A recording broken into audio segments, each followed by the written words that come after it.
नमस्कार विद्यार्थी मित्रांनो, हिस्ट्री बाय पवन सर या यूट्यूब चॅनलवरती तुमच्या सगळ्यांचं स्वागत आहे। आपण बघतोय कंबाईन पूर्व परीक्षेसाठी आपली संभाव्य प्रश्न सिरीज आणि या संभाव्य प्रश्न सिरीज मध्ये आज आपण पुढचं लेक्चर बघणार आहे। पाठीमागे आपण 3 लेक्चर घेतलेत, हे आपलं 4थं लेक्चर असणार आहे आणि 3 लेक्चर आपल्या यूट्यूबला उपलब्ध आहेत, तुम्ही तिथून ते लेक्चर बघू शकता। गट क पूर्व परीक्षा जी होणार आहे 2026 ला, जे की 11 जानेवारीला ती परीक्षा होणार आहे। एक 5-6 दिवस राहिले तर त्या परीक्षेसाठी सिरीज तुम्हाला महत्त्वाची ठरेल। पाठीमागचे 3 लेक्चर झाले, तुम्ही बघून घ्या, त्याच्यामधून बऱ्याचशा गोष्टी तुमच्या कव्हर होतील। तर सगळ्यात महत्त्वाचा अतिसंभाव्य प्रश्न मालिका आणि याच्या माध्यमातून आपण इतिहासाचा जो महत्त्वाचा भाग आहे तो कव्हर करण्याचा प्रयत्न करतोय, ठीक आहे। तर त्याच्या अगोदर सगळ्यात महत्त्वाचं, तयारी तुमची आहे प्रयत्न आमचे आहे, या टॅगलाईन खाली आपण सिरीज चालू केलेली आहे।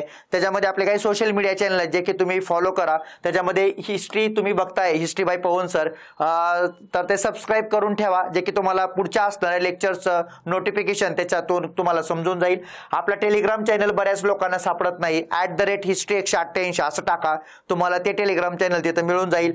सगळ्यात महत्त्वाचे हिस्ट्री बाय पवन सर हे आपलं इंस्टाग्राम अकाउंट सुद्धा तुम्ही फॉलो करू शकता, ठीक आहे। तर सगळ्यात महत्त्वाची इतिहास विषयाची संभाव्य प्रश्न सिरीज बघत असताना हे आजचं आपलं 4थं लेक्चर असणार आहे, लक्षात ठेवा। भाग आपला 4 असणार आहे। खालचे 3 पहिले जे 3 भाग आहेत का ते आपल्या टेलिग्रामवर पण तुम्हाला भेटतील आणि सगळ्यात महत्त्वाचं आपल्या युट्यूबला पण तुम्हाला ते भेटतील। तर आपण जास्त वेळ न घेता 4थ्या भागाला आपली सुरुवात करूया। तर सगळ्यात महत्त्वाचा पहिला क्वेश्चन, तर पहिला क्वेश्चन तुम्हाला दिला, योग्य जोड्या लावा। परीक्षेला क्वेश्चन विचारला जाऊ शकतो, कारण का स्वदेशी चळवळ ही राष्ट्रीय चळवळ पहिली आहे भारतातली आणि त्या पहिल्या राष्ट्रीय चळवळीबद्दल मग परीक्षेला पाठीमागं क्वेश्चन आलेले आहेत, लक्षात ठेवा, ठीक आहे। त्यामुळे योग्य जोड्या लावा असा तो पहिला प्रश्न आहे। एका ठिकाणी तुम्हाला संस्था दिलेत आणि पुढच्या ठिकाणी तुम्हाला सगळ्यात महत्त्वाचं नाव दिलेत की ती संस्था कोणत्या व्यक्तीने चालू केली, लक्षात ठेवा। तर बंगाल केमिकल फॅक्टरी, स्वदेशी स्टीम नेव्हिगेशन कंपनी, स्वदेशी बांधव समिती आणि बंगाल नॅशनल कॉलेज, लक्षात ठेवा। आणि पुढे मग तुम्हाला त्या व्यक्तीचे नाव आहे, ठीक आहे। तर सगळ्यात महत्त्वाचं जोड्या लावायला काय उत्तर असू शकतं? बंगाल केमिकल फॅक्टरी कोणाची होती? तर PC रे यांची होती, Prafullachandra Ray. Swadeshi steam navigation company मद्रासमध्ये चिदंबरम पिल्लई या व्यक्तीने चालू केली होती। स्वदेश बांधव समिती ही बारिसाल मध्ये अश्विनी कुमार दत्त यांची होती, लक्षात ठेवा, ठीक आहे। त्यामुळे बारिसाल या ठिकाणी त्यांनी ती स्वदेश बांधव समिती स्थापन केली होती। बंगाल नॅशनल कॉलेजच्या स्थापनेमध्ये पहिले प्राचार्य म्हणून अरविंद घोष यांचं योगदान आहे, ठीक आहे। त्यामुळे अशा पद्धतीने हा क्वेश्चन आहे। तर जोड्या लावायला प्रश्न आहे, तर सगळ्यात महत्त्वाचं पहिलं बंगाल केमिकल फॅक्टरी 3 नंबर, तर 3 नंबरला इथं 2 पर्याय दिसतात, म्हणजे 1 नंबर आणि 4 नंबर पर्याय निघून गेला। स्वदेश टीम 2 नंबरचा पर्याय, दोन्ही पर्याय 2 नंबरला आहेत, लक्षात ठेवा। स्वदेश बांधव समिती 4 नंबरला आहे, म्हणजे याचा अर्थ त्याचं उत्तर आहे 3 नंबर, ठीक आहे। त्यामुळे 3 नंबर हे उत्तर महत्त्वाचं, जे की तुम्हाला ती संस्था कोणत्या व्यक्तीची आहे हे तिथं सांगता येईल, ठीक आहे। हा सगळा भाग ज्या चळवळीमधून कव्हर होतो ती चळवळ आहे स्वदेशी चळवळ आणि स्वदेशी चळवळीमधल्या संस्था हा आयोगाचा पाठीमागं PYQ सुद्धा राहिलेला आहे, त्यामुळे पुढच्या काळामध्ये सुद्धा तुम्हाला PYQ विचारला जाऊ शकतो, ठीक आहे। त्यानंतर बंगाल केमिकल फॅक्टरी PC रे यांनी स्वदेशीचा हा कारखाना तिथं काढलेला आपल्याला आपलं मेडिकल स्टोअर उभा केलेलं दिसतं, लक्षात ठेवा। त्यामुळे स्वदेशीसाठी असलेलं बंगालमधलं मेडिकल स्टोअर जे की प्रफुल्लचंद्र रे यांनी चालू केलं होतं। चिदंबरम पिल्लई यांनी मद्रासमध्ये स्वदेशी स्टीम नेव्हिगेशन कंपनी चालवलेली आपल्याला दिसते, लक्षात ठेवा, ठीक आहे। त्यानंतर अश्विनी कुमार दत्त यांनी बारिसालमध्ये शिवजयंती पण साजरा केलेली तुम्हाला पाहता येईल। प्रश्न हा पण विचारला जाऊ शकतो की बारिसालमध्ये शिवजयंती साजरा करणारं कोण होतं? तर बारिसालमध्ये शिवजयंती साजरा करणारे अश्विनी कुमार दत्त होते, पण बंगालच्या परिसरामध्ये सुद्धा खूप मोठ्या प्रमाणात शिवजयंती साजरी केली जायची आणि त्या व्यक्तीचं नाव होतं सकाराम गणेश देऊसकर, लक्षात ठेवा। हे नाव लक्षात असू दे, यांच्यावर परीक्षेला क्वेश्चन यायचा बाकी आहे, कारण आजपर्यंत कधी आयोगानं क्वेश्चन विचारलेला नाही। बंगालमध्ये शिवजयंती कोण साजरा करायचं? सकाराम गणेश देऊसकर। आणि बारिसालमध्ये शिवजयंती कोण साजरा करायचं? अश्विनी कुमार दत्त। आणि अश्विनी कुमार दत्त यांची संस्था होती स्वदेश बांधव समिती, ज्यांच्या माध्यमातून त्यांनी स्वदेशीला तिथं पाठिंबा दिलेला आपल्याला दिसतो, लक्षात ठेवा। बंगाल नॅशनल कॉलेजची स्थापना अरविंद घोष हे पहिले त्या कॉलेजचे काय होते? प्राचार्य होते, लक्षात ठेवा। तर परीक्षेला क्वेश्चन आला होता, नॅशनल काउन्सिल ऑफ एज्युकेशनची स्थापना कधी झाली? नॅशनल काउन्सिल ऑफ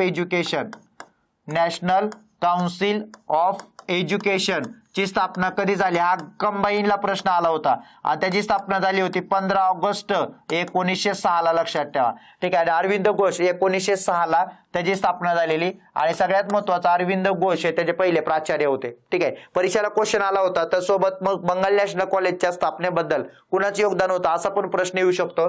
तर सगळ्यात महत्वाचा अरविंद घोष हे महत्वाचे आहेत. ठीक आहे, त्यामुळे ही सगळी इन्फॉर्मेशन महत्वाची ज्याच्यावर परीक्षेला क्वेश्चन बनतील, लक्षात ठेवा. ठीक आहे, आता स्वदेश बांधव समिती जी आहे आपलं स्वदेशी चळवळ आहे, या स्वदेशी चळवळीला आंध्र प्रदेशमध्ये कुठल्या नावानं ओळखलं जातं? तर त्याला वंदे मातरम चळवळ या नावानं ओळखलं जातं. ठीक आहे, त्यामुळे वंदे मातरम चळवळ कुठल्या भागामध्ये नाव होतं हा पण प्रश्न बनू शकतो. तर सगळ्यात महत्वाचं आंध्र प्रदेश हे मग त्यातलं स्टेट महत्वाचं आहे. ठीक आहे, त्यानंतर स्वदेशी चळवळ ही बंगालच्या फाळणीला विरोध म्हणून आलेली चळवळ होती, बरोबर. तर बंगालच्या फाळणीला विरोध म्हणून आलेली चळवळ, ज्या चळवळीच्या माध्यमातून सगळा देशच्या चळवळीमध्ये उभा राहिलेला आपल्याला दिसतो. तर सगळ्यात महत्वाचं त्या चळवळीतला सगळ्यात महत्वाचा मुद्दा होता की स्वदेशीला काय द्यायचा आहे? पाठिंबा. स्वदेशीला पाठिंबा द्यायचा आहे. जे जे इंग्रजांनी तयार केले त्या सगळ्या गोष्टीवर काय टाकायचा होता? बहिष्कार. तर प्रश्न विचारू शकतील, बहिष्कार हा पहिल्यांदा आपण कोणत्या 2 वस्तूवर टाकला होता किंवा कुठल्या त्या 2 वस्तू होत्या ज्याच्यावर आपण बहिष्कार टाकलेला? तर सगळ्यात महत्वाचं लक्षात ठेवा, मँचेस्टरचं कापड होतं आणि लिव्हरपूलचं मीठ होतं. त्यामुळे लिव्हरपूलचं मीठ आणि मँचेस्टरचं कापड या 2 गोष्टीवर आपण सुरुवातीला काय टाकला होता? बहिष्कार. आणि बहिष्काराचा ठराव 7 ऑगस्ट 1905 ला आपण कलकत्तामध्ये पास केला होता, कलकत्ता टाउन हॉलमध्ये. आणि तिथं बहिष्काराचा ठराव मानणाऱ्या व्यक्तीचं नाव होतं नरेंद्र सेन, लक्षात ठेवा. हे नरेंद्र सेन व्यक्ती महत्वाचे आहे, कारण त्याच व्यक्तीनं त्या बैठकीमध्ये पहिल्यांदा बहिष्काराचा काय मांडला होता? ठराव. प्रश्न विचारला जाऊ शकतो, बहिष्काराचा ठराव मानणारे पहिले व्यक्ती कोण होते? पण लक्षात ठेवा, 1905 ला जे बनारस अधिवेशन झालं होतं का, तिथं पण बहिष्काराचा ठराव मांडला होता. पण तिथं बहिष्काराचा ठराव मानणाऱ्या व्यक्तीचं नाव होतं बिपिनचंद्र पाल. काँग्रेसच्या बनारस अधिवेशनामध्ये बहिष्काराचा ठराव कोणी मांडला? बिपिनचंद्र पाल. आणि सगळ्यात महत्वाचं कलकत्ताच्या टाउन हॉलमध्ये भरलेली जी सभा होती त्या सभेमध्ये बहिष्काराचा ठराव मांडणारे कोण होते? नरेंद्र सेन. आणि हेच नरेंद्र सेन व्यक्ती महत्वाचे आहेत. त्यांनी इंडियन मिरर नावाच्या वर्तमानपत्राचं संपादन इथं केलं होतं. आणि इंडियन मिरर हे जे वर्तमानपत्र होतं का ते कोणाचं होतं? हा सुद्धा आयोगाचा क्वेश्चन होता. ते देवेंद्रनाथ टागोरांचं होतं. पण 1905 दरम्यान ते स्वतः नरेंद्र सेन त्याचं संपादन करत होते, लक्षात ठेवा. नरेंद्र सेन जरी आलं इंडियन मिररच्या समोर तरी सुद्धा ते उत्तर तिथं येतं, लक्षात ठेवा. ठीक आहे, त्यानंतर सगळ्यात महत्वाचं संजीवनी नावाचं वर्तमानपत्र कोणी चालू केलं होतं? जिथं बहिष्कार या शब्दाचा या वर्तमानपत्रामध्ये पहिल्यांदा उल्लेख आला होता तर त्यांचं नाव होतं कृष्णकुमार मित्रा. कृष्णकुमार मित्रा हे व्यक्ती महत्वाचे आहेत, ज्यांनी संजीवनी नावाच्या वर्तमानपत्रामध्ये बहिष्काराचा मुद्दा मांडला आणि तिथून त्या बहिष्काराला तिथं पाठिंबा भेटला. सुरेंद्रनाथ बॅनर्जींचं बंगाली नावाचं वर्तमानपत्र होतं. या बंगाली नावाच्या वर्तमानपत्रामध्ये सुद्धा स्वदेशीबद्दल तिथं लिहिलं गेलं आणि त्यातून लोकांचा खूप मोठा रिस्पॉन्स त्या चळवळीला बंगालमधून भेटला, लक्षात ठेवा. ठीक आहे, त्यामुळे सगळ्यात महत्वाचं स्वदेशी चळवळ ही महत्वाची आहे, जी की पहिली राष्ट्रीय चळवळ आहे ज्याच्यावर परीक्षेला क्वेश्चन असतात. त्यामुळे या सगळ्या गोष्टी लक्षात ठेवणं गरजेचं आहे. आणि त्यामुळे नेतृत्व आणि संस्था असा जर कधी प्रश्न बनला तर ते प्रश्न त्या लेवलला जाऊ शकतात. त्यामुळे सगळ्यात महत्वाचं त्यांची सगळी माहिती आपल्याला माहिती असणं गरजेचं आहे, लक्षात ठेवा. तर ही सगळी माहिती काय करा, लक्षात ठेवा. त्यानंतर ज्या भूमीच्या पोटी आपण जन्मलो तिच्याच पोटी ही सारे लेकरे झाली. त्यांनी अन्नान्न करून उपाशी मारावं आणि हा देश ब्रिटिशांची वसाहत व्हावा. आपण कुत्र्याप्रमाणे स्वतःचं पोट भरीत राहावं हे माझ्याच्यानं पावलं नाही, म्हणून मी बंड केलं, असं न्यायालयामध्ये खालीलपैकी हे उद्गार कोणी म्हटलं? ठीक आहे, मग वासुदेव बळवंत फडके, उमाजी नाईक, वासुदेव चाफेकर आणि सचिंद्र सन्याल. ठीक आहे, तर सगळ्यात महत्वाचे 4 लोक. तर हे वाक्य कोणाचं आहे? तर हे वाक्य होतं वासुदेव बळवंत फडके यांचं, लक्षात ठेवा. वासुदेव बळवंत फडके यांच्यावर जेव्हा राजद्रोहाचा खटला दाखल करण्यात आला, 124, 121 IPCचे कलम त्यांच्यावर लावण्यात आले, तेव्हा त्यांना सगळ्यात महत्वाचं त्यात ह्याच्यामध्ये न्याय व्यवस्थेमध्ये उभा केलं. तेव्हा ते त्या न्याय व्यवस्थेला हे स्टेटमेंट त्यांनी दिलेलं आपल्याला दिसतं, लक्षात ठेवा. त्यामुळे स्टेटमेंट कोणाचा आहे हा प्रश्न यायचा बाकी आहे. हा पुढच्या काळामध्ये प्रश्न असू शकतो. त्यामुळे सगळ्यात महत्वाची माहिती कोणाची आहे प्रश्न विचारतील तर आपल्याला याचं उत्तर माहिती असायला पाहिजे. तर हे सगळ्यात महत्वाचं वाक्य होतं वासुदेव बळवंत फडके यांचं. ठीक आहे, त्यामुळे वासुदेव बळवंत फडके यांना आद्य क्रांतिकारक म्हणलं जातं. हे तर काय परीक्षेला क्वेश्चनच आला होता, लक्षात ठेवा. ठीक आहे, त्यामुळे आद्य क्रांतिकारक हे शब्द त्यांना पहिल्यांदा वापरला जातो. आद्य क्रांतिकारक होते. धामारी गावावर त्यांनी पहिला काय टाकला होता? दरोडा टाकला होता, लक्षात ठेवा. हा पण प्रश्न आलेला. रेल्वे आणि लष्करी खात्यामध्ये त्यांनी नोकरीही केल्या होत्या, त्याच्यावर सुद्धा सगळ्यात महत्वाचा प्रश्न आला होता. त्यांच्यावर प्रभाव कोणाचा होता? ग.वा. जोशींचा त्यांच्यावर प्रभाव होता, रानडे यांचा त्यांच्यावर प्रभाव होता. हा प्रश्न यायचा बाकी आहे. पुढच्या काळामध्ये कोणाचा प्रभाव होता असा क्वेश्चन बनू शकतो, लक्षात ठेवा. त्यानंतर वासुदेव बळवंत फडके यांनी स्थापन केलेल्या ज्या संस्था आहेत का त्या संस्थावर प्रश्न आला नाही, तो प्रश्न यायचा बाकी आहे आणि पुढच्या काळामध्ये त्यांच्या संस्था विचारल्या जातील. तर त्यांच्या संस्था होत्या पुना नेटिव्ह इन्स्टिट्यूशन नावाची संस्था होती, लक्षात ठेवा. ऐक्यवर्धिनी सभा ही सुद्धा त्यांची संस्था असलेली आपल्याला दिसते.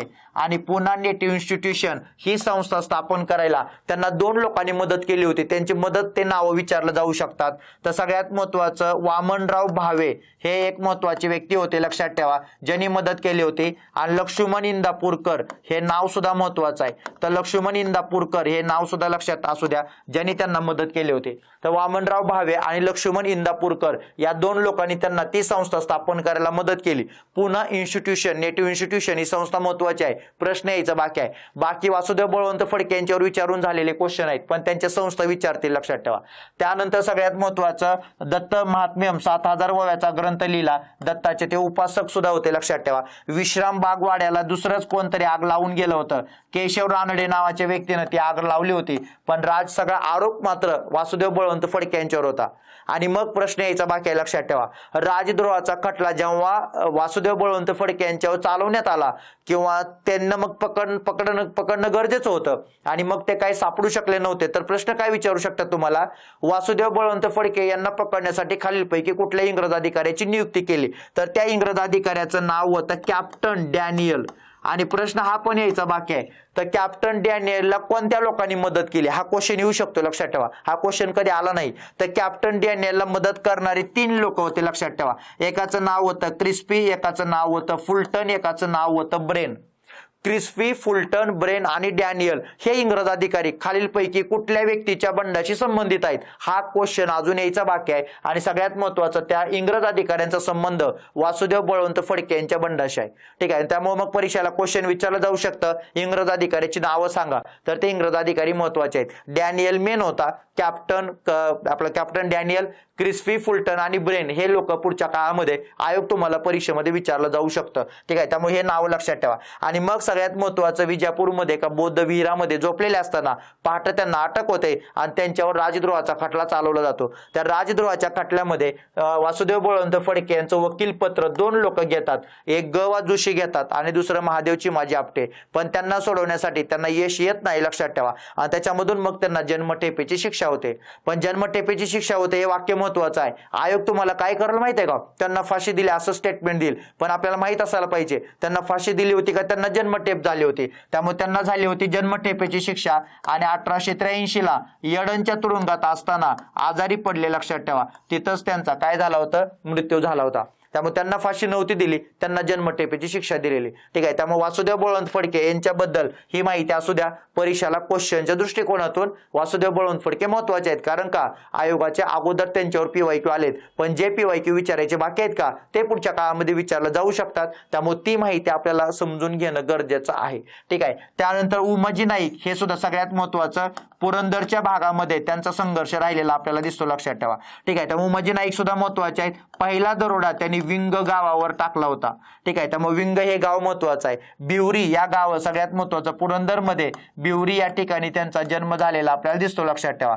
आणि मग पुणे सासवडच्या परिसरामध्ये त्यांनी इंग्रजांच्या विरोधात सशस्त्र उठाव केलेला आपल्याला दिसतो. त्यामुळे उमाजी नाईक सुद्धा महत्वाचे आहेत, त्यांच्यावर परीक्षेला क्वेश्चन विचारतील. उमाजी नाईक कुणाच्या मार्गदर्शनाखाली अगोदर संघटित झाले होते, तर त्यांचं नाव होतं संतू नाईक, लक्षात ठेवा. आणि प्रश्न यायचा बाकी आहे, संतू नाईक यांच्या मार्गदर्शनाखाली उमाजी नाईकांनी कोणत्या गावावर दरोडा टाकला होता, तर ते गाव मात्र भांबुर्डे आहे, ठीक आहे. त्यामुळे भांबुर्डे लक्षात ठेवा, प्रश्न विचारतील. उमाजी नाईक यांना पण शिक्षा झाली होती, तर त्यांना 1834 मध्ये इंग्रजांनी फाशीची शिक्षा दिली होती. पण आयोग काय देऊ शकतं, उमाजी नाईक यांना जन्मठेपेची शिक्षा झाली, ठीक आहे. म्हणजे सगळ्यात महत्वाचं अशा शब्दावरून आयोगाचे क्वेश्चन फिरलेले आहेत आणि आयोग फिरवतं क्वेश्चन तर माहित असायला पाहिजे, लक्षात ठेवा, ठीक आहे. त्यानंतर सचिंद्र सन्याल बंदी जीवन हे पुस्तक त्यांचं सगळ्यात महत्वाचं राहिलं, ज्यांच्यावर परीक्षेला आयोगानं क्वेश्चन पण विचारून राहिला होता. सचिंद्र सन्याल तुम्हाला एका कटामध्ये दिसतील, त्या कटाचं नाव आहे काकोरी कट, लक्षात ठेवा. आणि ज्या कटाला या वर्षी 100 वर्ष व काय होतात पूर्ण होतात, त्यामुळे परीक्षेला 100 वर्ष पूर्ण झालेल्या घटनेवर प्रश्न असतो. आता नुकताच आपण एक व्हिडिओ बनवून टाकलेला आहे, तो व्हिडिओ परीक्षेला जायच्या अगोदर बघा, त्याच्यातून तुमच्या बऱ्याच गोष्टी कव्हर होतील. ठीक आहे, 100, 150, 200, 250, 175 वर्ष पूर्ण झालेल्या घटना हा व्हिडिओ तुम्हाला युट्यूबला भेटेल. ठीक आहे, तर सचिंद्र सन्याल हे व्यक्ती महत्वाचे ज्यांच्यावर परीक्षेला क्वेश्चन बनला जाऊ शकतो. वासुदेव चाफेकर महत्वाचे आहेत. वासुदेव चाफेकरांनी आपल्या बंधूला दिलेल्या शिक्षेचा बदला घेण्याचं काम केलं होतं आणि वासुदेव चाफेकर यांचे बंधू होते बाळकृष्ण आणि दामोदर, त्यांना फाशीची शिक्षा झाली होती द्रविड बंधूमुळे. त्यामुळे वासुदेव चाफेकरांनी पुढे जाऊन कुणाची हत्या केली होती? द्रविड बंधूची हत्या केली होती. त्याच्यामुळे त्यांना सुद्धा पुढच्या काळामध्ये काय झाली होती? फाशी झाली होती. आणि वासुदेव चाफेकर यांच्यासोबत महादेव रानडे एक व्यक्ती होते, लक्षात ठेवा, त्यांना सुद्धा सरकारनं फाशी दिली, कारण द्रविड बंधूची हत्या करण्यामध्ये वासुदेव चाफेकर यांना महादेव रानडे यांनी मदत केली. महादेव रानडे, खंडू साठे हे लोक त्यांच्यासोबत द्रविड बंधूच्या हत्येमध्ये होते. खंडू साठे यांना 10 वर्ष सक्त मजुरीची शिक्षा आणि महादेव रानडे यांना फाशीची शिक्षा झालेली आपल्याला दिसते. आणि मग तो परीक्षेला क्वेश्चन आला होता कोणता? 3 चाफेकर बंधू सोबत खालीलपैकी कोणत्या व्यक्तीला सरकारनं रॅडच्या हत्येच्या दरम्यान ती फाशी दिली होती? तर त्यांचं नाव महादेव रानडे होतं, लक्षात ठेवा. ठीक आहे, म्हणजे परीक्षेला असे क्वेश्चन बनतात, तर ती इन्फॉर्मेशन आपली तिथून कव्हर झाली पाहिजे. आयोगाचे पेपर बघत असताना हिस्ट्री बद्दल मी तुम्हाला नक्की सांगा, लक्षात ठेवा. तुम्ही PYQ ला आधार ठेवून तुमचा कंटेंट असू द्या, आणि त्या PYQच्या पलीकडे आयोग जास्त विचारताना दिसत नाही. जर आयोगाने एखादा क्वेश्चन यावर्षी विचारला असेल तर तिथलाच आसपासचा भाग जो विचारायचा बाकी आहे का, त्याच्यावर आयोगाचे क्वेश्चन आहेत. तुम्हाला आता झालेल्या गट ब च्या पेपरवरून कळाला असेल. आयटकचा पहिला अध्यक्ष आयोगानं 7-8 वेळा प्रश्न विचारला, पण आता आयोगानं प्रश्न काय विचारला गट ब ला? आयटकचा अध्यक्ष खालीलपैकी कोण नव्हतं? मग आपल्याला माहित असायला पाहिजे, आजपर्यंत जर आयोग आयटकचा पहिला अध्यक्ष विचारत आले, याचा अर्थ एक ना एक दिवस आयोग पुढल्या लोकांवर प्रश्न जरूर विचारणार. तो गट ब 2025चा क्वेश्चन काळ राहिला. ठीक आहे, म्हणजे याचा अर्थ सिंपल आहे की तुम्हाला PYQ स्ट्रॉंग पाहिजे. किती वेळा तुम्हाला सांगितलं, PYQ स्ट्रॉंग करा, स्ट्रॉंग करा, स्ट्रॉंग करा. कारण का PYQ ला धरून पुढचे क्वेश्चन बनतात. आणि काल सुद्धा पोरांना पेपरमध्ये 8-9 क्वेश्चन पर्यंत पोरांचे बरोबर आले. खूप समाधानकारक स्कोर 8-9 आपल्याला सांगता येईल, लक्षात ठेवा. ठीक आहे, तर सगळ्यात महत्त्वाचं क्वेश्चन येतात आणि क्वेश्चन बनतात. आपल्या कितीतरी युट्यूबच्या लेक्चर मधून बऱ्यापैकी क्वेश्चन कव्हर झाले. जे की लोक डेली लेक्चर बघतात त्यांना त्याचा फायदा सुद्धा झालेला तुम्हाला पाहायला भेटेल, लक्षात ठेवा. ठीक आहे, त्यानंतर महर्षी धोंडो केशव कर्वे यांनी दिलेल्या पदव्या आणि सन्मान खालीलपैकी तुम्हाला दिलेले आहेत, आणि मग त्यामधून अयोग्य जोडी ओळखा, लक्षात ठेवा. तर सगळ्यात महत्त्वाचं, ज्या पदव्या मानसन्मान कर्वे यांना देण्यात आले होते त्यामधून तुम्हाला चुकीची जोडी ओळखायची आहे. बनारस हिंदू विद्यापीठानं डॉक्टर ऑफ लिटरेचर पुरस्कार दिला, बरोबर. पुणे विद्यापीठानं सुद्धा डॉक्टर ऑफ लिटरेचर पुरस्कार दिला. मुंबई विद्यापीठानं डॉक्टर ऑफ लिटरेचर, तर सगळ्यात महत्वाची ही चुकीची आहे. कारण मुंबई विद्यापीठानं त्यांना LLD पुरस्कार दिला होता, त्यामुळे डॉक्टर ऑफ लिटरेचर नाही, लक्षात ठेवा. आणि SNDT विद्यापीठाने LLD हे पण चूक आहे. SNDT विद्यापीठानं त्यांना डॉक्टर ऑफ लिटरेचर पुरस्कार दिला होता. म्हणजे डॉक्टर ऑफ लिटरेचर 3 विद्यापीठानं पुरस्कार दिले होते, एक बनारस, दुसरा पुणे आणि तिसरा SNDT. आणि फक्त जो LLD होता तो फक्त मुंबई विद्यापीठानं दिला होता, लक्षात ठेवा. पद्मविभूषण हा पुरस्कार सुद्धा त्यांना 1955ला भेटलेला आहे. त्यानंतर 1958ला भारताचा सर्वोच्च सन्मान मिळवणारे ते पहिले व्यक्ती राहिलेत, आणि त्या सन्मानाचं नाव होतं भारतरत्न. ठीक आहे, म्हणजे भारतरत्न सन्मान मिळवलेले पहिले समाजसुधारक कोण आहेत? तर ते महर्षी धोंडो केशव कर्वे आहेत, लक्षात ठेवा. त्यानंतर महर्षी धोंडो केशव कर्वे यांचं एक न्यूजपेपर होतं, त्या न्यूजपेपरचं नाव होतं मानवी समता. तर मानवी समता हे न्यूजपेपर कोणाचा आहे प्रश्न विचारतील. ठीक आहे, त्यानंतर समता संघ कोणी स्थापन केला होता? तर समता संघाची स्थापना सुद्धा करणारे व्यक्ती कोण होते? तर ते होते महर्षी धोंडो केशव कर्वे. महर्षी धोंडो केशव कर्वे यांचे आत्मचरित्र कोणत्या नावानं ओळखतात? तर आत्मवृत्त हे महत्वाचं आहे, लक्षात ठेवा. आणि सगळ्यात महत्वाचं लुकिंग बॅक हे इंग्रजीमध्ये त्याला कन्वर्ट केलेलं होतं पुढं, त्यामुळे लुकिंग बॅक हे आत्मचरित्र कोणाचं आहे? तर महर्षी धोंडो केशव कर्वे. दोन, एक मराठी मधलं दुसरं इंग्रजी मधलं, दोन्ही पण काय करा लक्षात ठेवा. महर्षी धोंडो केशव कर्वे करत असताना सगळ्यात महत्वाचं त्यांच्या संस्था करून जावा. त्यांच्या संस्थावर प्रश्न येतात, प्रश्न येतो त्यांच्या संस्थेबद्दलचा काय लावा, क्रम लावा. मग त्यांनी ज्या संस्था स्थापन केल्या का त्या संस्था महत्वाच्या आहेत, त्या सगळ्या संस्था क्रोनॉलॉजीनं काय करा बघा, आणि त्याच्यावर परीक्षेला क्वेश्चन राहिलेला आहे. ठीक आहे, त्यानंतर महर्षी धोंडो केशव कर्वे यांच्या पत्नी, त्यांनी विधवा पुनर्विवाह केला होता, एका विधवेसोबत विवाह केलेला, त्यांचं नाव आनंदीबाई कर्वे झालं पुढं.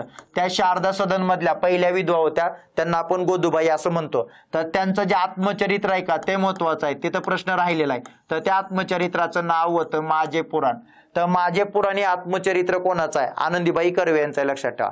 ठीक आहे. त्यामुळे कर्वे यांचा अभ्यास करत असताना 1858 पासून ते 1962 पर्यंत त्यांचा कालखंड राहिलाय. तर या कालखंडामध्ये त्यांची सगळी माहिती संस्था क्रमानं मांडा आणि क्रमानं त्याची रिव्हिजन करा, ज्यांच्यावर परीक्षेला एखादा क्वेश्चन बनू शकतो. कारण का, सगळ्यात महत्त्वाचं महिलांसाठी काम करणारे ते महत्त्वाचे समाजसुधारक राहिलेत. ठीक आहे. त्यामुळे ते महत्त्वाचे आहेत. त्यामुळे अयोग्य जोडी ओळखा. प्रश्न होता 2 तर बरोबर आहेत, तर 2 चुकीचे आहेत. त्यामुळे क आणि ड उत्तर असलं पाहिजे. क आणि ड उत्तर तुम्हाला 1 नंबर पर्यायामध्ये दिसेल, लक्षात ठेवा.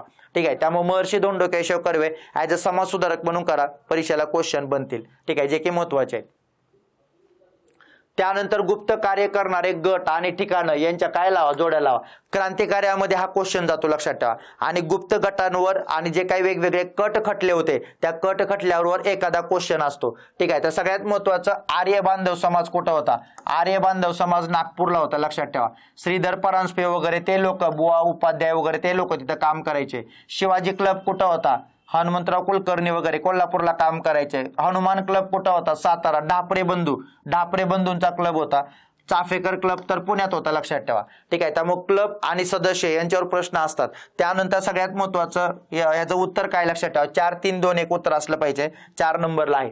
सोबत तुम्ही क्रांतिकार्य करत असताना वेगवेगळे खटलेचा अभ्यास व्यवस्थित करा. त्यांच्यावर परीक्षेला क्वेश्चन असतात. जे वेगवेगळे खटले होते का, त्या खटल्यांमधले नावं आणि त्या खटल्यांचे सगळ्यात महत्त्वाचं कोणाला जन्मठेपेची शिक्षा झाली आणि कोणाला फाशीची शिक्षा झाली ते पण तुम्हाला विचारलं जाऊ शकतं. त्यामुळे खटले आणि त्यातले कोणकोणते सदस्य आहेत त्यांच्यावर क्वेश्चन बनलेले आहेत. त्यानंतर असे गुप्त गट आणि त्या गुप्त गटाच्या माध्यमातून काम करणारे जे सदस्य आहेत का त्यांच्यावर सुद्धा परीक्षेला काय येतात, क्वेश्चन येतात, लक्षात ठेवा. ठीक आहे. जे आपलं टेलिग्राम चॅनल आहे ना @history 188, तर त्या टेलिग्राम चॅनलला तुम्ही सर्च करून ठेवा. काय सर्च करायचं तुम्ही? गुप्त गट. तर गुप्त गट म्हणल्यानंतर तुम्हाला एक गुप्त गट भेटते, लक्षात ठेवा. आणि त्या गुप्त गटामध्ये काम करणारे 15-16 प्रत्येक गटामध्ये काय येतं, सदस्य. त्या सदस्यांची नावं लक्षात ठेवणं गरजेचं आहे. तुम्ही 11वीचं स्टेट बोर्ड वाचताना सुद्धा तुम्हाला त्या गुप्त गट त्याचे सदस्य आलेले आहेत, पण त्यांच्यापेक्षा जास्त इथं तर बेसिक नावं दिलीत, पण त्याच्यापेक्षा पण काय एक्स्ट्रा नावं तुम्हाला त्या टेलिग्रामला तिथं भेटतील, लक्षात ठेवा. प्रत्येक गटामध्ये 15-20 लोक काम करताना दिसतील आणि त्या ठिकाण आणि तिथले लोक यांच्यावर परीक्षेला क्वेश्चन असतो. त्या सगळ्या गुप्त गटांना मार्गदर्शन करणारे व्यक्ती कोण होते? टिळक होते, लक्षात ठेवा. आणि टिळकांच्या विचारधारेमधूनच सगळ्यात महत्त्वाचं त्या गुप्त गटाला काय झालं होतं, प्रोत्साहन भेटलं होतं. गुप्त गटाचं काम एकच होतं, बॉम्ब तयार करणं, लक्षात ठेवा. बंदुका चालवतात कशा त्याचं प्रशिक्षण घेणं. ठीक आहे. त्यामुळे बॉम्ब तयार करण्याचं प्रशिक्षण, बंदुका चालवण्याचं प्रशिक्षण, तर सगळ्यात महत्त्वाचं अशा गोष्टी त्या गुप्त गटाच्या माध्यमातून केल्या जायच्या. पण त्याच गुप्त गटामधून पुढच्या काळामध्ये क्रांतिकार्याचा उदय झाला. ठीक आहे. त्यामुळे उग्र राष्ट्रवादी उदयाला आलेले लोक ते सगळे क्रांतिकार्यामध्ये आपल्याला दिसतील, लक्षात ठेवा. ठीक आहे. त्यामुळे क्लब आणि सदस्य, क्लब आणि ठिकाणं यांच्यावर प्रश्न विचारतात. त्यामुळे त्या सगळ्या गोष्टी व्यवस्थित करून जाणं गरजेचं आहे. गट कला परीक्षेला इथं क्वेश्चन येऊ शकतो. ठीक आहे. त्यामुळे व्यवस्थित करा. त्यानंतर पुणे करार. तर सगळ्यात महत्त्वाचं 1927 ते 34 मधल्या घटनाक्रमानं लावा, हा एक प्रश्न असतो. आणि सोबत त्याच्यामधलीच मग महत्त्वाची घटना आहे पुणे करार. ज्या पुणे कराराबद्दल तुम्हाला दिले, तर पुणे करारानुसार खालीलपैकी काय झालं नाही, लक्षात ठेवा. तर पहिला मुद्दा, अस्पृश्यांना स्वतंत्र मतदारसंघ मिळाले, हे झालं नव्हतं. जर पहिलं वाक्य जर तुम्हाला 100% चुकीचं माहिती असेल तर लक्षात ठेवा, वेळ वाया घालवायचाच नाही 2 3 4 नंबरचं वाचायला. नाही तर मी वाचून बघूया नाही का. जर तुम्हाला खात्री आहे ना 100% पहिलं वाक्य चुकीचं आहे, कशाला वेळ घालवायचा. 3 मिनिटामध्ये 3 ते 4 मिनिटामध्ये आपले इतिहासाचे 10 प्रश्न वाचून झाले पाहिजे, सोडून बी झाले पाहिजे. राहिलेला वेळ बाकीच्या गणिताला वगैरे द्या, सायन्सला द्या, ते अवघड विषय आहेत. ठीक आहे. पण इतिहासासारखे जर सोपे प्रश्न येतात आणि ते असे प्रश्न घालवायला जर तुम्ही 10 मिनिटं घालवत बसले तर तुमचा वेळ पुरणार नाही. 3 मिनिटामध्ये लय झालं. एवढे साधे सोपे प्रश्न सध्या आयोग टाकतंय, लक्षात ठेवा. तर ते प्रश्न झाले पाहिजे. तर सगळ्यात महत्त्वाचं पुणे करारानुसार काय झालं नव्हतं, अस्पृश्यांना स्वतंत्र मतदारसंघ भेटले नव्हते. तर सगळ्यात महत्त्वाचं मग आपल्याला पुणे करार माहीत असायला पाहिजे.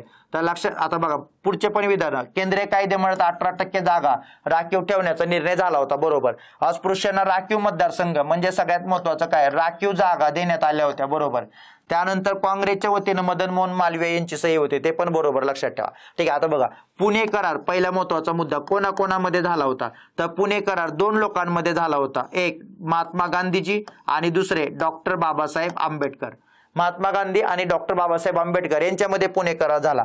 पुणे करार सगळ्यात महत्त्वाचं काय होतं, तर पुणे करार हा जातीय निवाड्यामधली घटना दुरुस्ती होता. हे वाक्य महत्त्वाचं आहे. जातीय निवाड्यामधली घटना दुरुस्ती काय होता, पुणे करार होता, लक्षात ठेवा. आणि जाती निवाड्यामध्ये घटना दुरुस्ती पुणे करार होता. मग जाती निवाडा कुणाचा होता, तर 16 ऑगस्ट 1932 ला जाती निवाडा होता. आणि जाती निवाडा कुणी काढला होता, रमसे मॅकडोनाल्ड. आणि त्या जाती निवाड्यानं अस्पृश्यांना अल्पसंख्याक ठरवून स्वतंत्र मतदारसंघ देण्यात आले होते. त्यामुळे स्वतंत्र मतदारसंघ हे जाती निवाड्यामध्ये होते. पण त्या स्वतंत्र मतदारसंघाला महात्मा गांधींनी विरोध केला होता. त्यांचं म्हणणं होतं स्वतंत्र मतदारसंघ नको आपल्याला, आम्ही तुम्हाला काय देऊ, जागा. महात्मा गांधीचं म्हणणं होतं की राखीव जागेला त्यांची समर्थन होतं. म्हणून मग त्यांनी येरवड्यामध्ये उपोषण चालू केलं होतं. आणि त्या उपोषणामधून पुढे मग पुणे करार झाला होता. त्याच पुणे कराराचं नाव होतं येरवडा करार, जो झाला होता 24 सप्टेंबर 1932, लक्षात ठेवा. आणि तो दोघांमध्ये झाला, महात्मा गांधी आणि डॉक्टर बाबासाहेब आंबेडकर. मग त्याच्यामध्ये काय होतं, तर राखीव जागा दिल्या जातील, लक्षात ठेवा. मग त्या राखीव जागा होत्या केंद्रामध्ये 18% आणि प्रांतामध्ये 148, लक्षात ठेवा. 148 आणि 18% केंद्रात, प्रांतामध्ये 148. आणि 148 जागा मिळायच्या अगोदर प्रांतामध्ये 71 जागा होत्या, लक्षात ठेवा. तर 71 जागाच्या वाढल्या जास्त झाल्या, 148 त्याच्यामध्ये कन्फर्म झालं होतं. आणि मग अशा पद्धतीनं तो करार काय झाला, पास झाला. म्हणजे याचा अर्थ जाती निवाड्यामधली घटना दुरुस्ती हा तुमचा पुणे करार होता. आणि जाती निवाड्यानं दिलेले स्वतंत्र मतदारसंघ होते ते मागं पडले, त्याला राखीव जागेला पुढे मान्यता भेटली.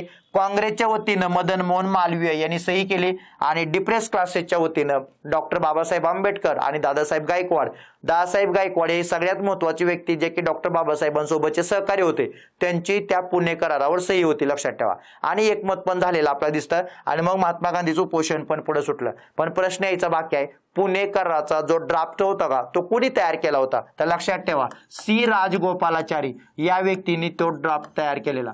ठीक आहे. त्यामुळे सी राजगोपालाचारी जे की महात्मा गांधीचे सगळ्यात विश्वासू व्यक्ती होते, त्यांनी पुणे कराराचा मसुदा तयार केला होता. त्यामुळे पुणे कराराचा मसुदा कोणी तयार केला प्रश्न विचारला जाऊ शकतो. तर त्यांचं नाव होतं सी राजगोपालाचारी. आणि पुणे करार मान्य झालेला. त्यामुळे पुणे करार इंग्रजांनी पण ऍक्सेप्ट केला. कारण जर तुमच्यामध्ये एकमत असेल तर आम्ही कोण तुमच्या प्रश्नामध्ये दखल देणार नाही का. त्यामुळे सगळ्यात महत्वाचं आम्ही त्या गोष्टी मान्य करतो, म्हणून इंग्रजांनी पण त्या गोष्टी काय केल्या, मान्य केल्या, लक्षात ठेवा. ठीक आहे. त्यामुळे पुणे करारामध्ये काय होतं प्रश्न विचारला जाऊ शकतो. तर हे सगळ्या गोष्टी लक्षात असू द्या. त्यानंतर अयोग्य विधान ओळखा. तर अयोग्य विधान ओळखा समाज सुधारकाबद्दलचा क्वेश्चन आहे. इष्ट असेल ते बोलणार आणि साध्य असेल ते करणार असं आगरकरांनी भूमिका मांडली. त्यानंतर स्वर्ग यम पाताळ या गोष्टी आगरकरांनी मान्य केल्या नाहीत, बरोबर, त्या गोष्टी त्यांना बी कबूल नव्हत्या. आगरकरांनी फर्ग्युसन कॉलेजमध्ये गणित विषयाचं अध्यापन केलं, चूक. फर्ग्युसन कॉलेजमध्ये 2 लोकांनी गणित विषय शिकवला, एक लोकमान्य टिळक आणि दुसरं सगळ्यात महत्वाचं महर्षी धोंडो केशव कर्वे, दोघांनी गणित विषयाचं अध्यापन केलं होतं. आगरकर हे फर्ग्युसन कॉलेजचे दुसरे प्राचार्य ठरले, लक्षात ठेवा. त्यामुळे आगरकर हे फर्ग्युसन कॉलेजचे दुसरे काय होते, प्राचार्य. पहिले प्राचार्य कोण होते, तर वामन आपटे होते. त्यामुळे वामन आपटे हे पहिले प्राचार्य राहिले होते. आगरकरांच्या सामाजिक सुधारणेपेक्षा राजकीय सुधारणेला पाठिंबा होता, चूक, उलट वाक्य दिलंय. राजकीय सुधारणापेक्षा त्यांचा पाठिंबा नेहमी कशाला राहिला होता, सामाजिक सुधारणेला राहिला होता. ठीक आहे. त्यामुळे सामाजिक सुधारणेपेक्षा राजकीय सुधारणेला पाठिंबा होता, म्हणून ते आता हे टिळकांसोबत मतभेद झाले हे मान्य आहे, पण हे वाक्य चुकीचं आहे. सामाजिक सुधारणेला पाठिंबा होता राजकीय सुधारणेपेक्षा असं वाक्य असायला पाहिजे होतं. ठीक आहे. त्यामुळे सगळ्यात महत्वाचं क आणि ड हे वाक्य चुकीचे आहेत, अ आणि ब हे 2 वाक्य बरोबर आहेत. पण तुम्हाला विचारलं अयोग्य विधान ओळखा. कधी कधी असं होतं, लक्षात ठेवा, वर दिलेलं असतं अयोग्य विधान ओळखा आणि आपण बरोबर विधान आपल्याला माहित असेल आणि आपण खाली जाऊन बरोबर पर्याय पण असू दिलेला, तो बरोबर करून येतो, पण आपल्याला सांगितलं ना चुकीचं ओळखा, लक्षात ठेवा. पण त्या घाई गडबडीमध्ये कधी कधी बरोबर आपण ऑप्शनला टिक करतो, पण चुकीचं विचारलंय त्यामुळे क आणि ड उत्तर असायला पाहिजे. ते क आणि ड अयोग्य आहेत. भलेही तुम्हाला आणि ब बरोबर माहित आहेत, पण क आणि ड हे अयोग्य विचारलं होतं, त्यामुळे त्याचं उत्तर आणि क आणि ड आहे, लक्षात ठेवा. आता बघा, समाज सुधारक हे प्रश्न आपण टाकलेत कारण समाज सुधारक महत्वाचा भाग, जे की परीक्षाला एखादा समाज सुधारक आता विचारतात. आता शाहू महाराजांवर काल क्वेश्चन होता. ठीक आहे. सगळ्यात महत्वाचं गोपाळ गणेश आगरकर ऍज अ समाज सुधारक म्हणून खूप महत्वाचे आहेत, कारण सगळ्यात महत्वाचं सामाजिक सुधारणा हा त्यांच्या कार्याचा कायम केंद्रबिंदू राहिला होता. आणि आगरकरांचं काम हे सगळ्या एका तत्वावर फिरतं, लक्षात ठेवा. ते तत्व म्हणजे बुद्धी प्रामाण्यवाद. आणि बुद्धी प्रामाण्यवाद मग काय सांगतं, तुमच्या बुद्धीला जर एखादी गोष्ट योग्य वाटत असेल तर ती गोष्ट जरूर करा, भले मग ती समाजाला पटू द्या किंवा न पटू द्या, पण तुम्हाला वाटते ना तर ती गोष्ट तुम्ही ऍक्सेप्ट करा. याला आपण बुद्धी प्रामाण्यवाद असं म्हणतो. आणि त्याच्यातूनच मग इष्ट असेल ते बोलणार आणि साध्य असेल ते करणार. याच्यावर त्यांनी 7 वर्ष एक न्यूजपेपर चालवलं, त्या न्यूजपेपरचं नाव होतं केसरी. आणि हीच गोष्ट समोर ठेवून पुढे जाऊन त्यांनी 5-6 वर्ष कुठला न्यूजपेपर चालवलं, सुधारक. सुधारक, लक्षात ठेवा. तर सुधारक वर्तमानपत्र सुद्धा त्यांचं होतं आणि त्यांनी ते पुढे चालवलं. त्यामुळे ते ब्रीद वाक्य त्या दोन्ही वर्तमानपत्राचं राहिलेलं आपल्याला दिसतं, लक्षात ठेवा. ठीक आहे. त्यामुळे सगळ्यात महत्वाचा शब्द महत्वाचा आहे कोणता? बुद्धिप्रामाण्यवाद. त्यानंतर आगरकरांनी कोणत्या वर्तमानपत्रासोबत त्यांचा संबंध आला? ते पहिल्यांदा केसरीचे संपादक राहिले होते. त्यानंतर मराठामध्ये पण त्यांनी काही लेख लिहिले होते. त्यानंतर सगळ्यात महत्वाचं सुधारक पण त्यांचं स्वतःचं वर्तमानपत्र होतं आणि वराड समाचार नावाचं एक वर्तमानपत्र होतं जे विदर्भातलं पहिलं होतं, लक्षात ठेवा. खंडेराव फडके हे त्या वर्तमानपत्राचे संपादक होते. तर त्या वर्तमानपत्रामध्ये मॅट्रिकचं शिक्षण घेत असताना आगरकर लेख लिहायचे आणि ते लेख त्या वर्तमानपत्रामध्ये छापून आले होते. ठीक आहे. त्यामुळे वराड समाचार नावाचं वर्तमानपत्र सुद्धा महत्वाचं आहे, सुधारक महत्वाचा आहे, मराठा महत्वाचा आहे आणि केसरी महत्वाचा आहे. या सगळ्याच न्यूजपेपर सोबत आगरकरांचा काय होता? संबंध होता. आणि मग आता आगरकरांवर प्रश्न येत असताना, लक्षात ठेवा, आगरकरांवर प्रश्न येत असताना त्यांच्या लेखांवर क्वेश्चन जातात आणि मग आगरकरांचे लेख आपल्याला माहीत असणं गरजेचं आहे.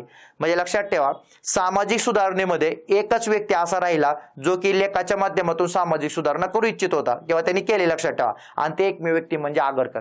आणि जरी समजा तुम्हाला एखादा क्वेश्चन आला की हा लेख कोणाचा आहे आणि तुम्हाला त्याचं उत्तर माहित नसेल, पण तुम्हाला जर प्रश्न सोडवायचा आहे रिस्क घेऊन, तर तुम्ही ऑप्शनमध्ये फक्त आगरकरांचं नाव बघा, आगरकर लिहून या. त्याचं उत्तर 99.99% आगरकर असतं. कारण सगळ्यात महत्वाचं लेख लिहून सामाजिक सुधारणा सुचवणारे आणि करणारे एकमेव समाज सुधारक आगरकर राहिले. त्यामुळे सगळे लेख बऱ्यापैकी त्यांचे आपल्याला दिसते, लक्षात ठेवा.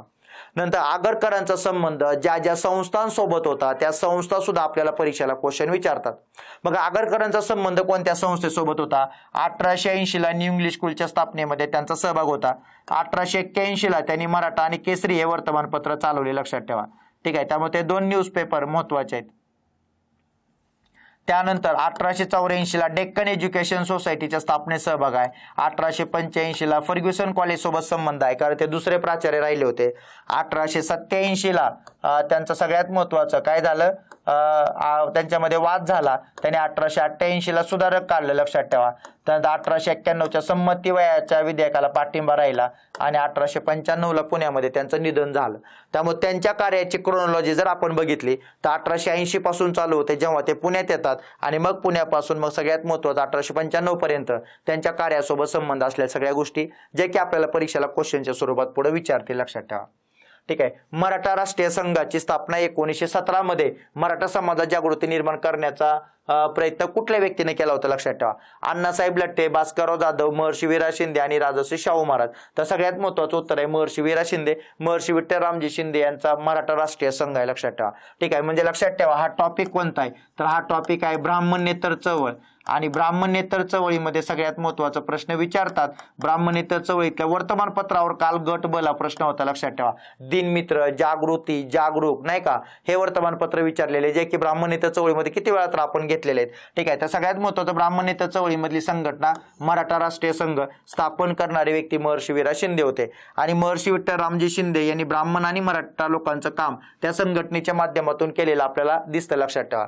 अण्णासाहेब लठ्ठे यांची पण सगळ्यात महत्वाचं डेक्कन रयत समाज नावाची संघटना होती आणि डेक्कन रयत समाज या संघटनेच्या माध्यमातून मग अण्णासाहेब लठ्ठे यांचं काम आहे. डेक्कन रयत नावाचं त्यांचं काय होतं, न्यूजपेपर होतं, लक्षात ठेवा. आता डेक्कन रयत नावाचं न्यूजपेपर कोणाचं आहे, परीक्षेला क्वेश्चन विचारतील. तर डेक्कन रयत नावाचं न्यूजपेपर सगळ्यात महत्वाचं अण्णासाहेब लठ्ठे आणि वालचंद कोठारे यांचं आहे.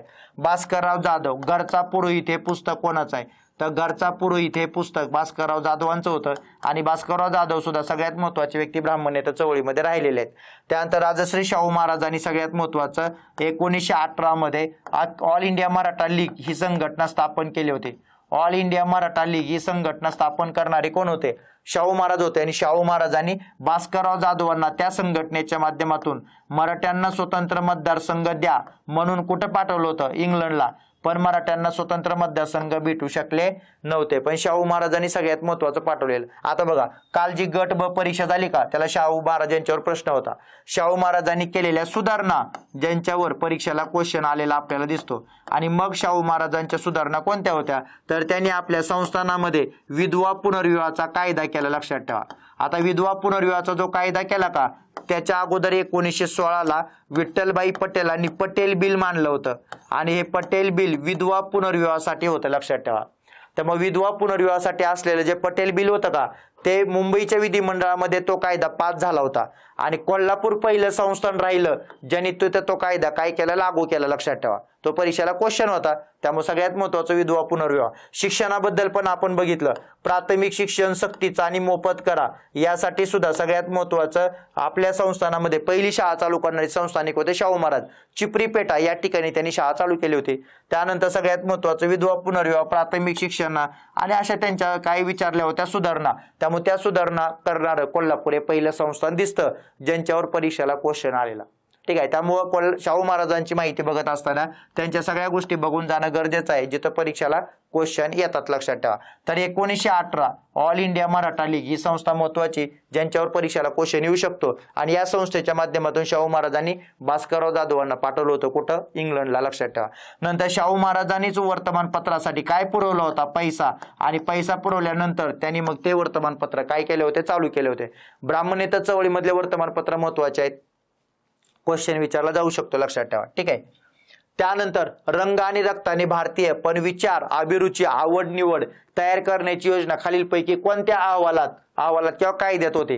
तर सगळ्यात महत्वाचं रक्तरंगाने भारतीय पण विचार, प्रवृत्ती, बुद्धी न इंग्रज असा वर्ग भारतात तयार करायचा आहे. आणि मग सगळ्यात महत्वाचं कोणती योजना, हंटर कमिशन, लॉर्ड मेकॉलेचा अहवाल, वुडचा अहवाल आणि 13चा चार्टर कायदा. तर याचं उत्तर आहे, लक्षात ठेवा, लॉर्ड मेकॉलेचा अहवाल. जो लॉर्ड मेकॉलेनं अहवाल तयार केला होता 2 फेब्रुवारी 1835 ला, तो 1+4 लोकांच्या काउन्सिल समोर चर्चेला ठेवलेला आणि त्याला काउन्सिलनं मान्यता दिली होती 7 मार्च 1835 मध्ये. आणि त्या अहवालामध्ये सांगण्यात आलं होतं आपण उच्च वर्गाला इंग्रजी शिक्षण द्या, ज्यांच्या माध्यमातून इंग्रजी शिक्षणाच्या माध्यमातून तसा वर्ग तयार करणं, जो आपल्याला बहुमत पाठिंबा देईल असा वर्ग तयार करणं त्या शिक्षणाचा हेतू असला पाहिजे. त्यामुळे 7 मार्च 1835 ला ज्यानं जो रिपोर्ट दिला होता त्या रिपोर्टचं नाव होतं मिनिट ऑन इंडियन एज्युकेशन, लक्षात ठेवा. तर मिनिट ऑन इंडियन एज्युकेशन हे नाव महत्वाचं आहे. आयोग क्वेश्चन विचारला जाऊ शकतो, लक्षात ठेवा की मिनिट ऑन इंडियन एज्युकेशन हे जे नाव आहे का हे खालीलपैकी कुठल्या रिपोर्टचं आहे, किंवा मेकॉलेनं जो अहवाल दिला होता त्याचं नाव काय होतं हा प्रश्न येऊ शकतो, मिनिट ऑन इंडियन एज्युकेशन. एवढंच नाही तर त्यानं शिक्षणामध्ये एक सिद्धांत मांडला होता, त्या सिद्धांताचं नाव होतं जिरप्ता सिद्धांत.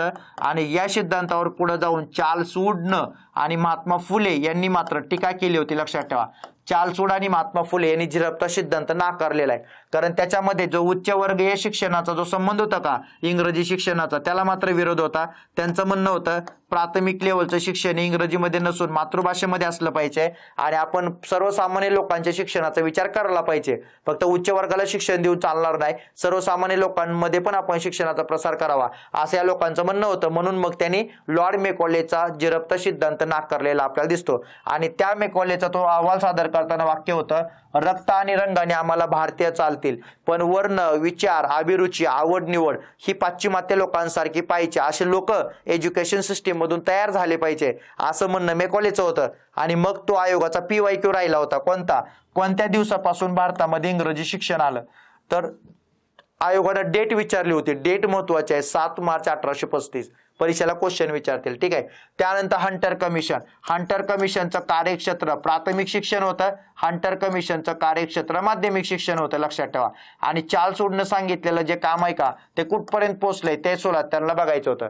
त्यामुळे हंटर कमिशनच्या अहवालानुसार लक्षात ठेवा प्राथमिक शिक्षणाबद्दल आणि माध्यमिक बद्दल रिपोर्ट होता, पण पंजाब युनिव्हर्सिटीची स्थापना 1882 ला आणि अलाहाबाद युनिव्हर्सिटीची स्थापना 1888 ला या सगळ्या गोष्टी हंटर कमिशनच्या कार्यकाळामध्ये झाल्या.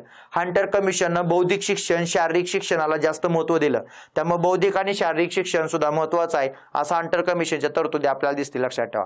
आणि कोणत्याही सरकारच्या शाळेमधून धार्मिक शिक्षण देऊ नका ही हंटर कमिशनची साक्ष होती. त्यानंतर सगळ्यात महत्वाचं हंटर कमिशननं काय केलं तर हंटर कमिशन समोर बऱ्याच लोकांनी साक्ष दिल्या. महात्मा फुले, पंडिता रमाबाई, सर सय्यद अहमद खान, माम कुंटे, वामन आपटे, सीताराम चिपळूणकर हे 6 लोक महत्वाचे ज्यांनी हंटर कमिशनला साक्ष दिलेले आणि त्यांच्यावर सुद्धा परीक्षेला क्वेश्चन आलेला आहे, लक्षात ठेवा. ठीक आहे. वुडचा अहवाल होता 1854 ला, वुड्स कमिशन. तर सगळ्यात महत्वाचं भारतीय शिक्षणाचा मॅग्ना कार्टा असं म्हणतात.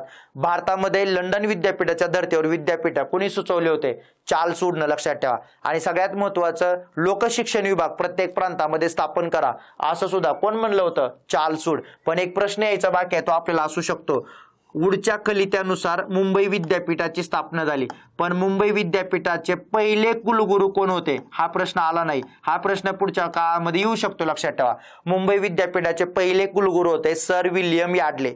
आणि मुंबई विद्यापीठाचे पहिले भारतीय कुलगुरू कोण होते, तर मुंबई विद्यापीठाचे पहिले भारतीय कुलगुरू होते के.टी. तेलंग. लक्षात ठेवा, के.टी. तेलंग पहिले भारतीय कुलगुरू. आणि बाकी मग सगळ्यात महत्त्वाचं पहिले कुलगुरू सर विल्यम यार्डले. बाकी मुंबई विद्यापीठाबद्दल सगळं विचारून झाले, ते मग तुम्हाला पुढच्या काळामध्ये प्रश्न विचारतील. आणि मुंबई विद्यापीठाच्या पहिल्या पदवीधर हा एक क्वेश्चन यायचा बाकी आहे, तर त्यांचं नाव होतं कॅरोलिना सोराबजी. मुंबई विद्यापीठाच्या पहिल्या पदवीधर राहिल्या होत्या कॅरोलिना सोराबजी, ज्या की एक ॲडव्होकेट होत्या. लक्षात ठेवा, तो क्वेश्चन यायचा बाकी आहे, कारण त्या महिला आहेत, पहिल्या आहेत म्हणून त्या महत्वाच्या आहेत. ठीक आहे. सो वूडच्या कलित्यानं भारतात युनिव्हर्सिटी आल्या, त्या युनिव्हर्सिटीज महत्वाच्या आहेत, त्याचे पदवीधर वगैरे सगळं बघून जावा. त्यानंतर चार्टर ऍक्ट 1813चा 1 लाख रुपये शिक्षणाची तरतूद होती. कंपनीचा व्यापाराचा परवाना 20 वर्षासाठी पहिल्यांदा तिथं 20 वर्ष त्यांना व्यापाराचा अधिकार दिला. त्यानंतर इंग्लंडमधल्या म्हणजे इंग्लिश ख्रिश्चन मिशनऱ्यांना भारतात जाऊन आपल्या धर्माचा प्रसार करायचा अधिकार भेटला आणि 1 लाख रुपये शिक्षणासाठी आलेले तुम्हाला पाहता येतील तिथं. ठीक आहे. त्यामुळे 1813च्या चार्टर ऍक्ट मधल्या तरतुदी पण करा. व्यापाराची मक्तेदारी इथं मात्र नष्ट झाली होती आणि त्यासाठी तो कायदा सगळ्यात महत्वाचा आहे, जो की आयोगाचा त्याच्यावर काय राहिला होता, PYQ राहिला होता. त्यामुळे ईस्ट इंडिया कंपनीची व्यापाराची मक्तेदारी कोणत्या कायद्यानं संपली, 1813. त्यामुळे 1813 महत्वाचा आहे. त्यानंतर शारदा सदन बद्दल खालील दिलेल्या विधानामधून अचूक विधाने ओळखा. लक्षात ठेवा, शारदा सदन महिलांसाठी काम करणारी महत्वाची संस्था, जे संस्थेचे संस्थापक होत्या पंडिता रमाबाई. तर स्थापना 11 मार्च 1889 मुंबईमध्ये झाली, बरोबर. त्यानंतर 1890 पुण्यामध्ये त्यांनी शाखा काढली, बरोबर. पहिल्या विद्यार्थिनी आनंदीबाई कर्वे होत्या, बरोबर. त्यांना गोदूबाई होतं, त्यांना बाया कर्वे नावानं पण ओळखलं, बाया या नावानं पण ओळखलं जात होतं. शारदा सदनच्या संस्थापक रमाबाई रानडे, तर त्या पंडिता रमाबाई होत्या, रमाबाई रानडे नव्हत्या. रमाबाई रानडे या संस्थापक नव्हत्या, सहकार्य होत्या. लक्षात ठेवा, पण संस्थापक विचारले त्यामुळे सगळ्यात महत्वाचं ते बरोबर येणार नाही. त्यामुळे अ ब क हे या प्रश्नाचं उत्तर आहे. तर अचूक विधान ओळखायला सांगितलेत म्हणजे बरोबर, ठीक आहे. त्यामुळे हे लक्षात असू द्या. त्यानंतर शारदा सदन या संस्थेचं सल्लागार मंडळ विचारलं होतं परीक्षेला. काय विचारलं होतं, सल्लागार मंडळ. तर लक्षात ठेवायचं, हर एक प्रार्थना समाजाचा व्यक्ती हा शारदा सदनच्या सल्लागार मंडळामधला सदस्य आहे. लक्षात ठेवा. त्यामुळे ज्या ज्या लोकांनी प्रार्थना समाजामध्ये काम केलं का ते सगळे लोक ह्या शारदा सदनच्या सल्लागार मंडळातले मेंबर आहेत. ठीक आहे. त्यामुळे सगळ्यात महत्वाचं 1889 मध्ये मुंबईमध्ये शारदा सदन ही संस्था पंडिता रमाबाईंनी चालू केली. पंडिता रमाबाई महिला समाज सुधारक म्हणून महत्वाचे आहेत. त्यांच्यावर परीक्षेला क्वेश्चन विचारला जाऊ शकतो, कारण महिलांसाठी त्यांनी उभा केलेलं काम महत्वाचं आहे, जे की परीक्षेसाठी महत्वाचं आहे. लक्षात ठेवा. त्यामुळे त्यांनी महिलांसाठी स्थापन केलेल्या ज्या वेगवेगळ्या संस्था आहेत का त्या संस्था लक्षात ठेवा, जिथं परीक्षेला क्वेश्चन असू शकतात. त्यामुळं महिलांसाठी केलेलं काम आणि त्यांच्या संस्था महत्वाच्या प्रश्न विचारतात. मग ते बातमी सदन आहे, सदानंद सदन आहे, त्यानंतर प्रीती सदन आहे, मुक्ती मिशन आहे, लक्षात ठेवा, कृपा सदन आहे. तर या सगळ्या संस्था महत्वाच्या आहेत. पाठीमागच्या काही लेक्चरमध्ये आपण त्यांच्याबद्दल डिटेलमध्ये घेतलेलं आहे. त्या संस्था माहिती असणं गरजेचं आहे. प्रश्न विचारतात. महिलांसाठी केलेल्या कार्यामुळं त्यांना सरकारनं कैसर-ए-हिंद हा पुरस्कार दिला होता. हा पण परीक्षेला क्वेश्चन आलेला. त्यामुळे कैसर-ए-हिंद हा पुरस्कार त्यांना महिलांसाठी केलेल्या कार्यामुळे भेटलेला आपल्याला दिसतो. लक्षात ठेवा. ठीक आहे. त्यामुळे महत्वाचे आहे. त्यांनी ख्रिश्चन धर्माचा सुद्धा काय केला होता, स्वीकार केला होता. त्यांची मुलगी होती मनोरमा, त्यांनी सुद्धा ख्रिश्चन धर्म स्वीकारलेला. ठीक आहे. बाकी मग त्यांचं महिलांच्या उन्नतीसाठी असलेले सगळ्यात महत्वाची संस्था ही शारदा सदन आहे. त्यामुळे शारदा सदनवर जर प्रश्न आला तर त्यांच्याबद्दलचे स्टेटमेंट माहिती असू द्या, तिथे क्वेश्चन बनतात. त्यानंतर खालील घटनेचा योग्य कालानुक्रम लावा. गट क ला कालानुक्रम लावा, एखादा तरी प्रश्न विचारतील. आता ह्या घटना ज्या दिलेत का तुम्हाला त्या 1900 सगळ्यात महत्वाचं 27 ते 1934 मधल्या तुम्हाला घटना सांगता येते. लक्षात ठेवा. तर 27 ते 34 मधल्या घटना आहेत. सायमन कमिशनचा अहवाल दिलाय, तर माहित पाहिजे मग अहवाल कधी सादर झाला होता, 6 मे 1930 ला. त्यानंतर जिनांच्या 14 मागण्या कधी होत्या, 1928 ला होत्या. गांधी-इर्विन करार कधी झाला होता, 5 मार्च 1931 ला गांधी-इर्विन करार झाला होता. ज्या कराराला तुम्ही अजून एका नावानं ओळखलं जाऊ शकतं, त्याला तुम्ही दिल्ली करार असं सुद्धा म्हणू शकता. लक्षात ठेवा. त्यानंतर कराची अधिवेशन कधी झालं होतं, तर ते झालं होतं कराची अधिवेशन 29 मार्च 1931 ला. ठीक आहे. त्यामुळे 29 मार्च 1931 ला कराची अधिवेशन झालेलं आपल्याला दिसतं. तर सगळ्यात महत्वाचं कराची अधिवेशनाचे अध्यक्ष वल्लभभाई पटेल होते आणि त्या अधिवेशनामध्ये फंडामेंटल राईटचा ठराव कोणी मांडला होता, पंडित जवाहरलाल नेहरूंनी तिथंच राष्ट्रीय आर्थिक कार्यक्रम पण मांडला गेला होता. पंडित जवाहरलाल नेहरूंनी फंडामेंटल राईटचा ठराव मांडलेला. ठीक आहे, म्हणजे त्याचा अर्थ सगळ्यात महत्वाची पहिली घटना जिनांच्या 14 मागण्या 1928 ला. त्यानंतर 5 मार्च 6 मे 1930 येते. तर 2 नंबर घटना सायमन कमिशन, म्हणजे ब आणि अ पहिल्यांदा कुठं आहे का, हे 2 पर्याय तर गेले.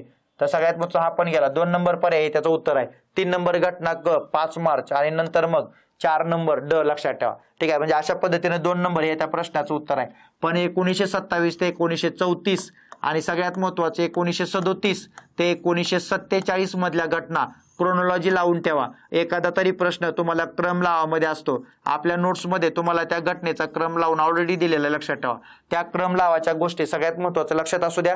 क्वेश्चन तिथं बनताना दिसतात आपल्याला. ठीक आहे, सायमन कमिशनच्या 3 डेट आहेत. कोणत्या? एक, सायमन कमिशनची नेमणूक 27 ला, सायमन कमिशन आलं 28 ला आणि त्याने आपला रिपोर्ट दिला 1930 ला.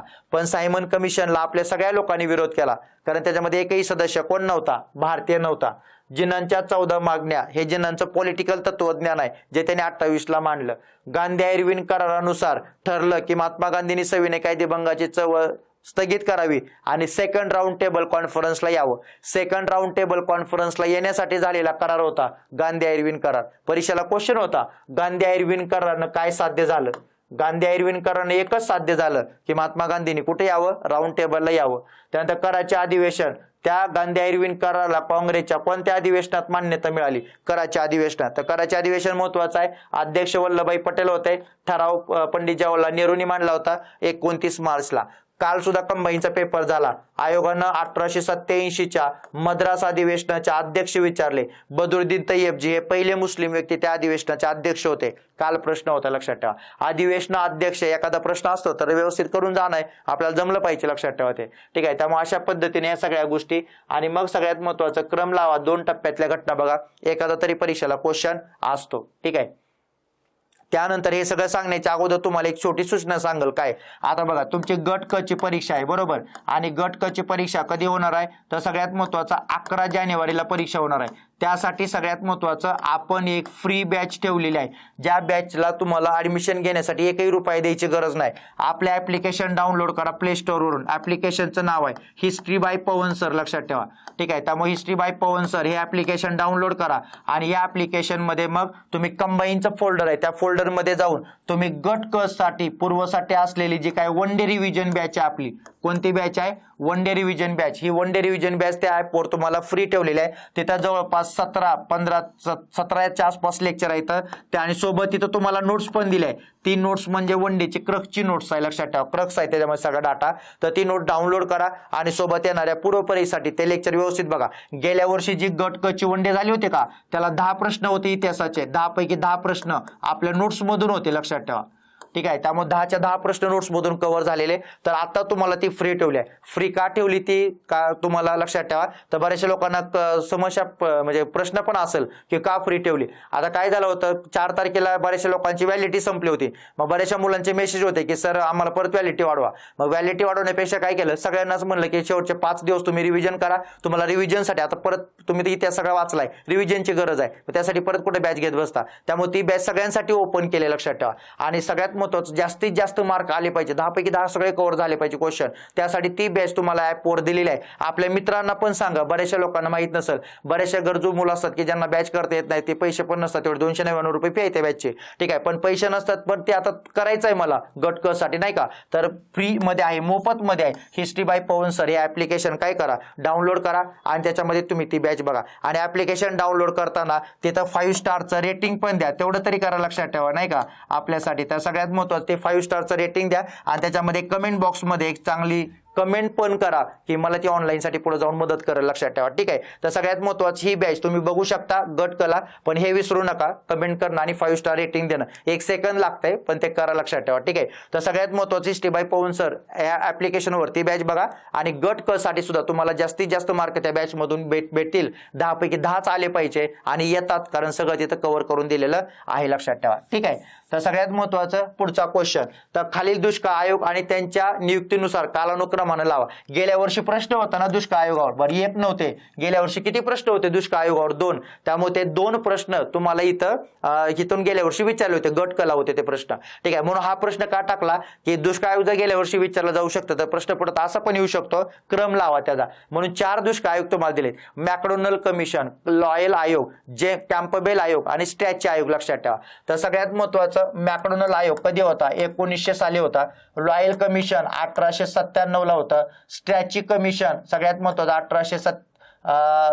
1887-88च्या दरम्यान आपल्याला आपलं 1878च्या आसपास आपल्याला दिसतं. लक्षात ठेवा. आणि कॅम्पबेल आयोग 1867-68च्या दरम्यान आपल्याला दिसतो. कॅम्पबेल आयोग होता का तो लॉरेन्सच्या काळात मध्ये नेमलेला, लॉरेन्स. त्यानंतर स्ट्रॅची आयोग जो होता का तो लिटनच्या काळात होता. लक्षात ठेवा. एल्गिन दुसरा हा व्हाईसरॉय होता, त्याच्या काळामध्ये हा होता. आणि कर्जनच्या काळामध्ये मॅकडोनल कमिशन होतं, कर्जन. ठीक आहे, त्यामुळे क्रम लावा असा क्वेश्चन आहे. तर सगळ्यात महत्वाचं क ड ब अ असं प्रश्नाचं उत्तर असायला पाहिजे. क ड अ ब हे तुम्हाला तिथं आता पहिल्यांदा 1867 कॅम्पबेल क, त्यानंतर ड यायला पाहिजे, त्यानंतर ब आणि अ. 2 नंबर पर्यायामध्ये तुमचं ते उत्तर दिसून जाईल. ठीक आहे, मग सगळ्यात महत्वाचं परीक्षेला क्रम लावा प्रश्न असतो, जे की अगोदर आयोगाचे खूप जुने PYQ राहिले आहेत, पण त्याच्यावर परीक्षेला क्वेश्चन बनतात. तर आपल्याला मग माहित असायला पाहिजे. आणि दुसरा मुद्दा काय की त्या काळामध्ये कुठला व्हाईसरॉय होता ते पण माहित असायला पाहिजे, त्यांच्यावर पण जोड्या लावायला प्रश्न विचारतात. ठीक आहे, त्यामुळे सगळ्यात महत्वाचं क ड ब.